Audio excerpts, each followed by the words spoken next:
I'm Patrick King, and you're watching SYNTHWAVE Ultra.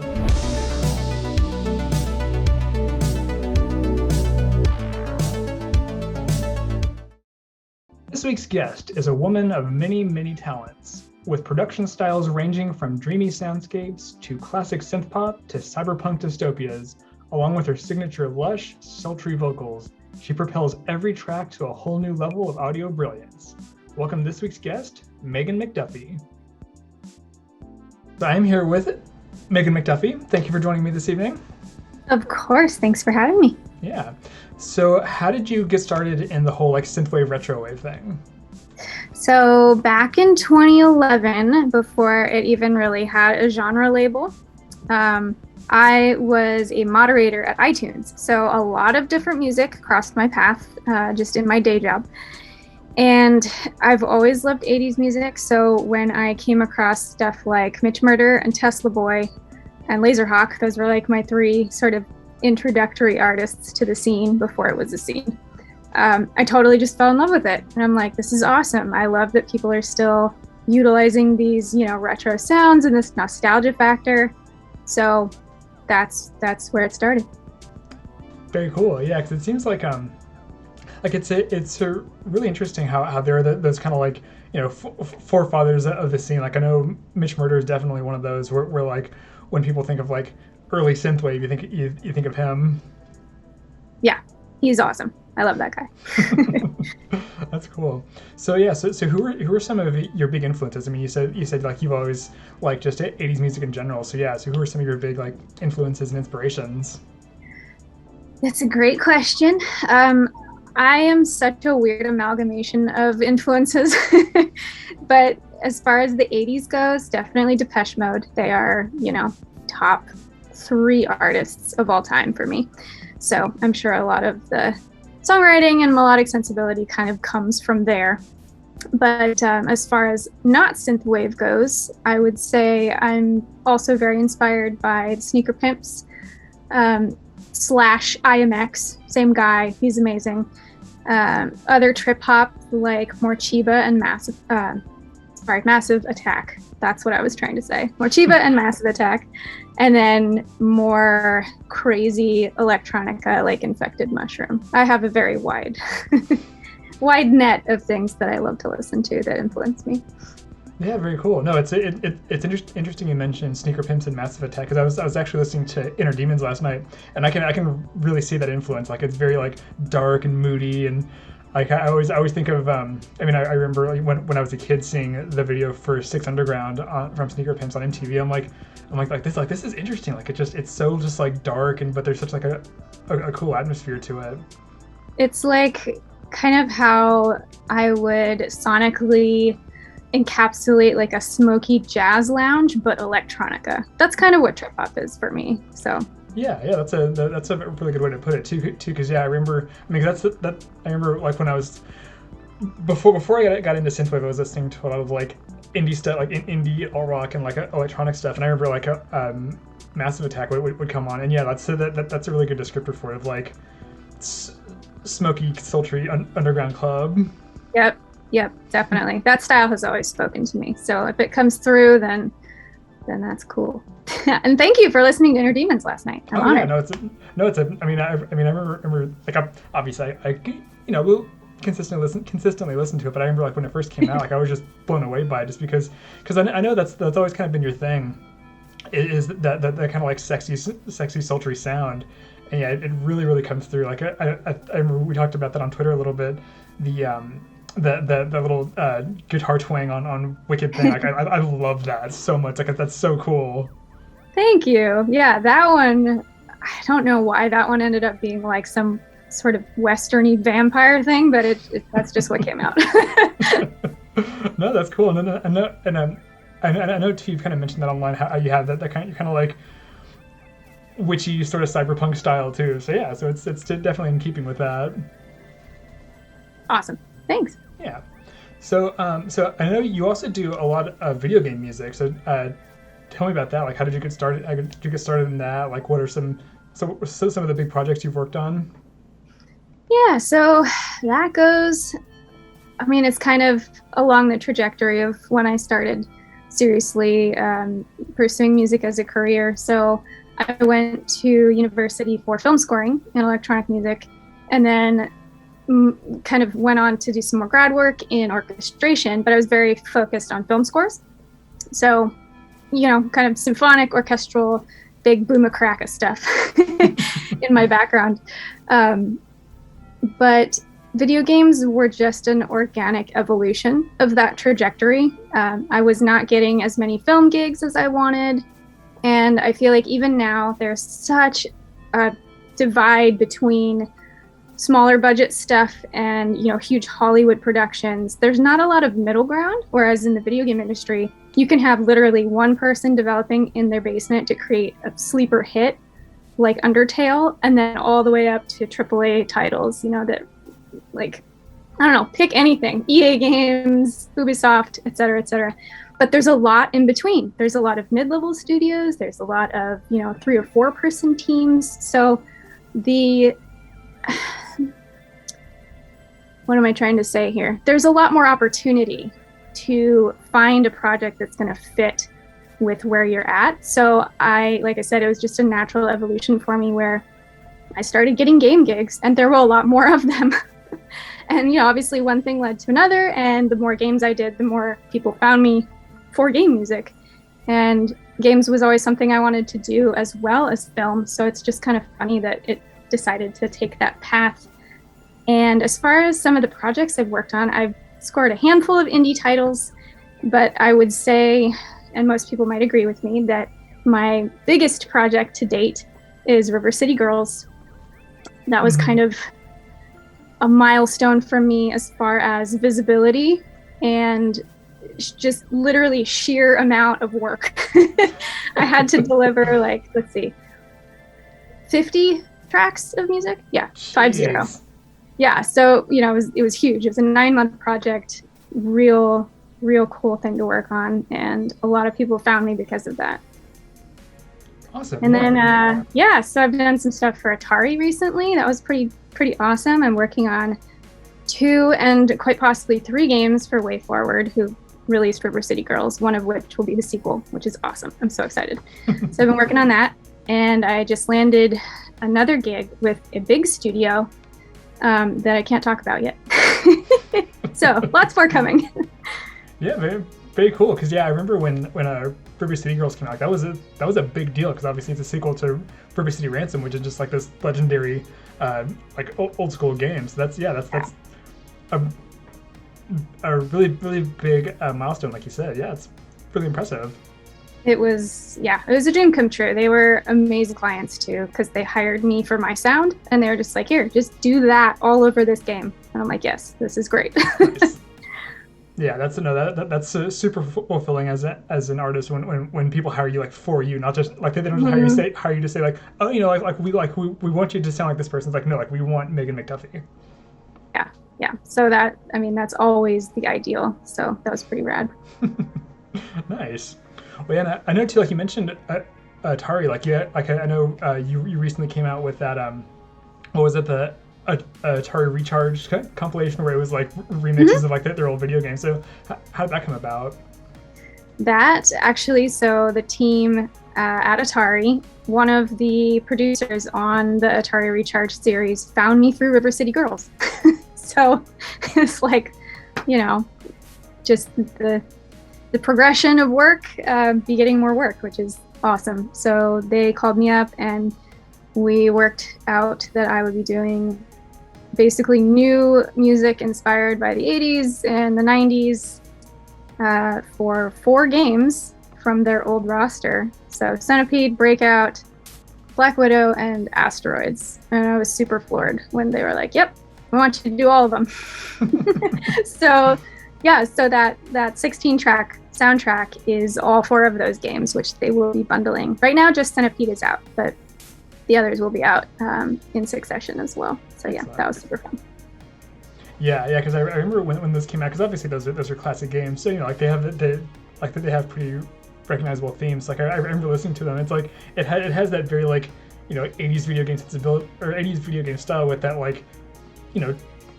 2020s production sensibility. So yeah, those are a lot of fun.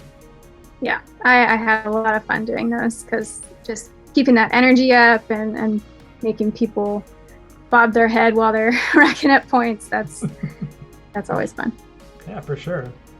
So you've done a lot of collaborations. I mean, I know, like I feel like we're probably most famously with Moonrunner 83. So who are some of your favorite people you've worked with? Well, yeah, definitely, as you mentioned, my buddy Chad, aka Moonrunner 83. That is a very odd story of how we connected initially, but yeah, he's one of my favorite people. He's awesome. Working with him has been really fun. It's so funny. It's like I don't really even know how we work together because I always like default to dark and moody and gritty and minor chords and stuff, and he's always like bright and sunny and beachy and major chords and summer fun time. And I'm always giving him a hard time for that, but somehow we meet in the middle and make it work. But yeah, he's awesome. And as far as other collaborations, dude, there's so many. I have been such a busy bee, but I really enjoyed working with Mitch Murder. He is my homie. Back in 2011, like I said, when I first discovered Synthwave, I never would have thought that I would be working with Mitch at some point. So the fact that came about was pretty dope. And then just the clout that Clayton has, either in the alt rock scene or the synthwave scene as Scandroid, that was a really cool collaboration, just from the standpoint of working with such a seasoned veteran. Oh yeah, for sure. I mean, it's funny. Like I guess he's best known for his Cell Dweller stuff. But I remember like I first discovered Scandroid, I was like, oh wow, I guess this is really cool. And I discovered I discovered Cell Dweller, and then like the entire Fixed Neon roster. I'm like, man, this guy definitely knows what he's doing. Yeah, he's been around for a while, for sure. Yeah, he's a cool guy. Mm-hmm. Nice. So who are some folks who like you haven't gotten the chance to work with, but like would really want to? I tend to dream big, so I think it'd be awesome to work with someone like Grimes to do a sort of badass female synth pop collaboration. Nice. That would be incredible. I admire her. She's very interesting, and the fact that she's a producer and that cannot be said at the top very often. Mm-hmm. For ladies. Anyway, she's great. And who else would I love to work with? There are so many artists I would love to work with. Infected Mushroom, definitely. I would love to do a collab with Aesthetic Perfection. He's a really cool independent artist. I would say kind of like punk meets synthwave, but not always synthwave. He's got like this weird, dark cabaret punk sensibility. But yeah, he's definitely one that I would actually reach out to. Cool. I'll have to look him up. That sounds really interesting. Yeah, he is interesting. He's been releasing a track every single month this entire year. Oh wow. Like as a self-challenge, and like, dude, that's commendable. Well, yeah, I mean, it's always interesting whenever people do like the Inktober challenge and stuff like that. But dang, mm-hmm. like a fully produced track once a month. That is, yeah, like, 'cause I guess to like as an outsider, I guess you wouldn't really think that's much. But like like getting to talk to folks like yourself, like other artists, like knowing like what goes into like tracking and recording and mixing and mastering and all that. There's a lot to it. So yeah, that's really impressive. It is a lot. I actually just recently challenged myself for a fundraiser that I only found out about a week ago, or less than a week ago. And so I was like, okay, I'm going to try to produce a single in a week on top of all my other work. I'm insane, but so far it's going really well. And I actually will have a song out on Friday. Nice. October 29th. If this video is not up by then you can probably find it. With a video exclusively on Bandcamp and YouTube for ocean conservation, which is something I'm very passionate about. And it's going to be a really huge fundraiser. I can't say who else is involved, but it's global and it's going to be trending and massive. And anyway, I'm a little insane to try to tackle that on top of everything else. Oh yeah, for sure. Well yeah, because I remember too, like when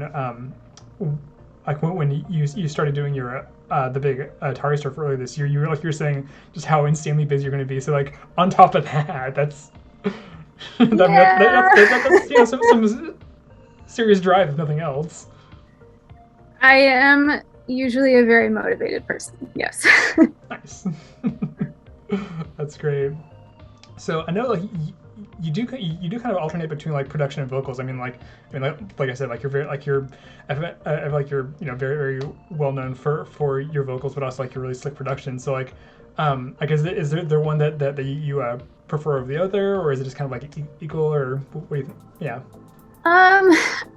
I don't prefer one over the other. I will say though that when I get to do both, that is the best feeling for me, because I get to combine the two things that I love to do. Whereas, usually a client will hire me for just vocals on their instrumental track, or a game company or film trailer or whatever will just need instrumental. So I always feel like something's missing when I don't get to do both in tandem. Yeah. Yeah, no, it's always funny too. Like whenever I see a track where it's like the track and then the instrumental track, but like where the vocals, like that's like that's like part of the package. Not to say that I don't love instrumental music, because I definitely do, and I definitely listen to a lot of instrumental work as well. It's just that when I'm producing something, I usually want to put vocals on it. Yeah, no, that's great. I mean, like it's always I always think it's really cool. Like if I'm going to like Spotify or a Bandcamp or something like that, and like I'll see just like some random artist, or like somebody I'm not that familiar with, and then it's like featuring Megan McDuffee. I'm like, that's cool. I haven't seen this before. Ooh, something new. Exactly. Yeah, like I said, I'm very busy. Yeah, because like I said, like last night I was listening to Inner Demons, then I was also listening to Man or Machine from Extra Terra. Like that was a really good one as well, and again, kind of in keeping with your like cyberpunk style. Thanks. Yeah, that was a fun one to do. I love when I am hired to do something a little grittier. I feel like people sometimes will pigeonhole me into like the sweet, summery, lighthearted kind of stuff, just because I do have sort of this ethereal tone to my voice. But I love the harder, edgier, dark synth stuff, or even like prog rock would be something I would love to do. Something metal, just to get real dirty in there. Grimy. No, that's for sure. Because yeah, like there's that. I'm blanking at that at the moment, but yeah, I kind of know, like I feel like I've heard some of your other stuff where you've done like these like kind of dark synth tracks, and like it's really cool. Like it just adds this like edge to it. Yeah, some more of that, please. Yeah, and but like your like your popular stuff is good as well. I mean, like I said, with like all of your stuff with Moonrunner is always just beautiful. So thank you. Yeah, that's the climax of like the happy fun time summer pop kind of stuff. That's the stuff I give Chad a hard time for. Yeah, it was funny. I talked to him recently for this, and it was kind of the same thing too. Like I hadn't talked to him in person, and he's so cool. Like he and I say this like in like the nicest possible way. He is very Canadian. Oh yes. But like in the way like he's super friendly, super genuine, super sweet. Like he's such a good guy. He's a doofus, and I love him. Yeah. Cool. Well, yeah. So you got the Atari stuff as well as some other like secret projects. So what's coming next for 2022? Ooh, that far ahead. Well, let's see. Yeah, wow. I guess 2022 is not that far off. Here I am feeling like it's still 2020. Oh my Yeah. God. Time is Time meaningless these days. vortex is happening. Yeah. Let's see what is coming. So early next year, Way Forward is going to drop River City Girls 0, which is sort of this one-off game that is a port of one of the older River City Ransom games, but they are sprinkling in new cutscenes, some new music by me, which is awesome. I got to collaborate on a hip-hop track. You'll see. It's really awesome. Not something I would ever have normally worked on, just without having that prompt and having it fit what, where it was going. So that's coming soon in a few months. And then at some point in 2022, River City Girls 2 will be coming out. And that is what I'm most busily working on right now. And yeah, hold on to your butts for this one, because if you thought the first soundtrack was good, this one will be more of that, if not better. Nice. No, that's really exciting, because yeah, I remember listening to that one too. And I mean, kind of going back to what you were saying with like video game music. I mean, I listened to I feel like for a long time I've always listened to a lot of video game music, because a lot of it is like comparable to, if not better than, movie soundtracks. I mean, like, so like just for example, I'm a huge fan of the Ace Combat series, and like Ace Combat 7 especially just has a gorgeous soundtrack. It's so big and huge, and like it sounds like something from a movie. So yeah, like video games are like multi-million-dollar more industry than films, if you can believe it. So sometimes they get crazy orchestra budgets and just go all out, and I love that stuff. I'm a big fan of the Elder Scrolls series, and those always have incredible orchestral soundtracks. Oh yeah, for sure. Because I know, like, I just remember seeing the original trailer for a Skyrim, and it's just so bombastic and grandiose. It's so it's so epic. Like that's so cool. Yeah, definitely epic. I love doing epic stuff. The thing I can't talk about is it's not synthwave or synth pop or much electronica, so to speak, but it's a little more cinematic, so that'll be fun. Kind of go back to my roots a little bit. going back to the college days. Yeah, round out my portfolio, because everyone knows me for electronic stuff. Yeah, there you go. It's always nice to branch out and vary things up. Yeah, exactly. Oh, so kind of going off of that. So what are some of your favorite video game soundtracks? Ooh, yeah, I get asked this, and then I always forget. Well, like I said, Elder Scrolls, I would say Oblivion, which is 4. Yes, Elder Scrolls 4, Oblivion, is one of my favorite soundtracks. Film or game, it's amazing.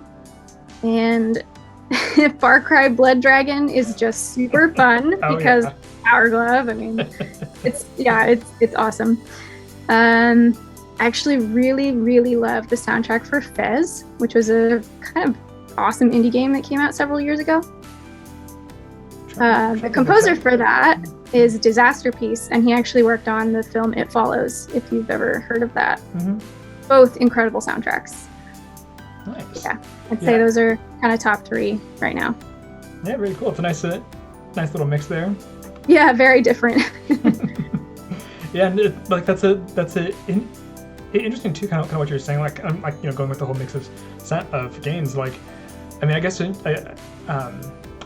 with like really big AAA games like that, like they can have these like epic soundtracks, but even stuff like little indie like Kickstarter funded games will have like really grandiose soundtracks too. Like I remember there's one Project Wingman, like kind of off the Ace Combat thing, that was basically developed by like one guy, but it has just an amazing soundtrack.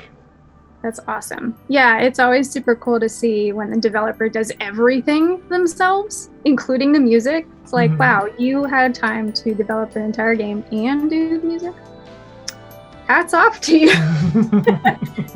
But yeah, some of the indie games just are absolutely phenomenally scored. My pal Ben Prunty, who had a hit with FTL and Into the Breach. Oh, he yes. recently did Subnautica Below Zero, which has a freaking killer soundtrack. Mhm. It's also just an awesome game. So is the first one. Those are two of my favorite games of all time. Yeah. I've seen Subnautica. I haven't played it, but like FTL, I've had to uninstall it several times because I played way too much. That's hilarious. God. Yeah. So Ben's a great guy. We actually used to live down the street from one another, which was insane. Oh, Like wow. that just happened to be. And we were like, wait, you live in Campbell? Wait, you live in Campbell? What? No. And then, we both moved away, but that was interesting. No, that's really cool. Like it's always interesting when they're like like big creative coincidences like that. Yeah, for sure. So one thing I do like to ask people about are their pets. I know you have a cat. I have two. 2 cats. Okay. Yeah, tell me about them. So one is, they're both sort of rescues. One's definitely a rescue. She was off the streets. Her name is Chutney. She's about 9 years old. She's a tabby. She's got little feet, little white chest. She's adorable. Oh. She's kind of an old lady now. She's about 9 years old. And then a couple years ago, we got Finn, who he's got the most interesting markings I think I've ever seen on a cat. He looks like a Siamese, but he's got some really weird, like, white tips and a little black heart nose, blue eyes. He's very handsome. But he's just a little whippersnapper at 2.5 years old, and he drives Chutney crazy. Like, so much energy, and she's like, go away, leave me alone. I want to just lie here in peace. But yeah, I love them. They're super fun. Yeah, that's super cute. Yeah, like it's always that's always really cute when there's that dynamic like that. Like I know my brother has 2 similarly aged cats. Like one's like one's little and she's a little older and the other one's younger, but he's bigger. But like the little one bosses him around. Adorable. Do you have pets? Yeah. So my wife and I have a cat and a dog. So the dog was a rescue. We got her from a shelter, and then the cat. It's actually a super cute story. We so the dog actually she actually got hurt, and so we were having to basically kind of rehab her. So we're taking her on these really short walks in our apartment complex. And then one day this little cat just shows up and she just comes up. And she's just like very sweet and friendly. And it gets to the point where she would start following us around on our walks as we'd go like further and further on the complex until like she would follow us the entire way around. And then she would like come up the stairs and like eventually would like come inside and like hang out for a bit. Wow. And she was just this little stray kitty, and she was just as sweet as Aww. can be. And like, it's like, is anybody taking care of this cat? And I don't think anybody Yeah. was. So it came when it came time to move from Austin to Rochester, we were like, I don't think anybody's taking care of this kitty, so let's just take her with us. And so so you have her. That's Yeah. so cute. yeah. So it's Zoe and Scout, Zoe the dog and Scout the kitty, and they're just as sweet as can be. Zoe's funny because like she's very awkward. I mean she's a very sweet dog, but like she's very awkward, and like Scout just adores her, and Zoe just kind of like, I don't know. I'm not too sure about you. Yeah, it's only been 4 years, they're funny. Yes, animals are the source of endless entertainment. That's for sure. Well, cool. Well, was there anything else you wanted to like add or promote or anything like that? I wish I had some like big album release that I could promote, but just keep your ears and eyes peeled for River City sequels, and yeah, that's what I got. Very cool. Well, thank you very much for joining me. It was good. It was great talking to you, and great to finally like actually interact with you like face to face like this. Thanks for having me. It was awesome to finally meet you, albeit not quite in person, but it's the best we can do right now. yeah, exactly. I mean, kind of like what you're saying with like 2020, etc. It's like it's just been kind of a lost year, so you can take what you can get when it comes to social interactions. Yes, I will fist bump you through. Yeah. All right, cool. Well, thanks again, and I'll talk to you soon. All right, take care. Thanks for watching. That was my conversation with Megan McDuffie. Be sure to check her out on Bandcamp, Spotify, and more, and follow her on Twitter and Instagram. You can follow me on Twitter and Instagram at @PatrickKingArt. Make sure to check out the SYNTHWAVE Ultra playlist on Spotify for tons and tons of synthwave of every sort. Don't forget to like this video, leave a comment, and subscribe to this channel for more great synthwave conversations. Thanks again, and we'll see you next time on SYNTHWAVE Ultra.